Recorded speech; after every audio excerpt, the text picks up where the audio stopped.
Okay, right now we're going to be looking really quick at expressing possession with the preposition de. Um, I have some stuff here on the board behind me that will help illustrate that. So first we're going to start with the question, and the question is de quién es? De quién es, which means whose is it? Um, and then if I wanted to be more specific, like whose jacket is it, I could say the same thing, but then add jacket at the end of the question. So I could say, ¿de quién es la chaqueta? ¿De quién es la chaqueta? Now, if I want to answer that question, I know it belongs to Rafael. I could say that two ways. I could say the first one, la chaqueta es de Rafael. So the jacket is of Rafael, literally. Or I can move the S and put it over here in the front and say es la chaqueta de Rafael, which is like saying it's the jacket of Rafael. But what if you have more than one thing or something plural like pants? One thing that's going to change is this S. Since S is singular for one item, you're going to go with the plural form of the verb, which is son. So if they're pants, I don't want to say they are Leonardo's pants. I could say son los pantalones de Leonardo. Or again, I can move the son into a different place and say los pantalones son de Leonardo.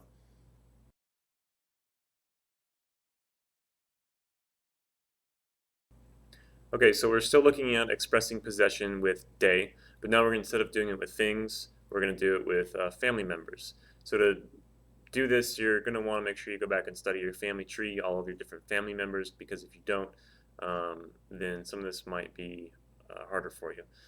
So over here, I've got a family tree up here on the board. Just kind of picture it. You have grandparents, abuelos. They have two kids. They have Juan and Juanita.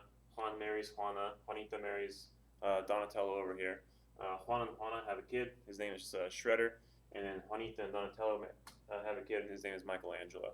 So what I'm going to look at here is to talk about who's related to who and how. So for example, Splinter here is Juan's dad. So if I want to say Splinter is Juan's dad, I would say Splinter es el padre de Juan. Or he's also Juanita's dad, so Splinter es el padre de Juanita. Splinter also happens to be Shredder's grandfather. So I want to say Splinter is Shredder's grandfather. Splinter es el padre de Shredder. We'll list a few more family members here. Juan is Juanita's brother. So if I want to say Juan is Juanita's brother, I would say Juan es el hermano de Juanita. Juan is the brother of Juanita. Juan is Michelangelo's uncle.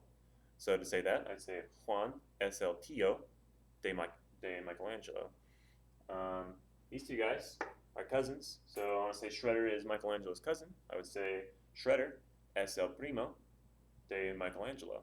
Shredder es el primo de Michelangelo. What am I missing? Michelangelo is the son of Juanita. To say that, I would say Michelangelo es el hijo de Juanita. Um, that's kind of it. You just say this person is the son, daughter, mother, father of the other person. Fill in the blank. Go back, study the family members, and this is actually pretty easy.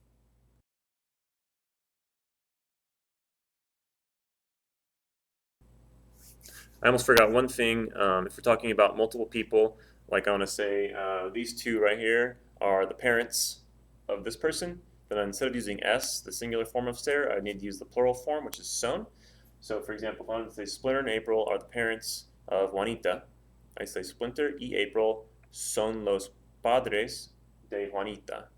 If I want to say Juanita and Juan are the children of Splinter, I can say Juanita y Juan son los hijos de Splinter. So if there's more than one person you're talking about, use son instead of S.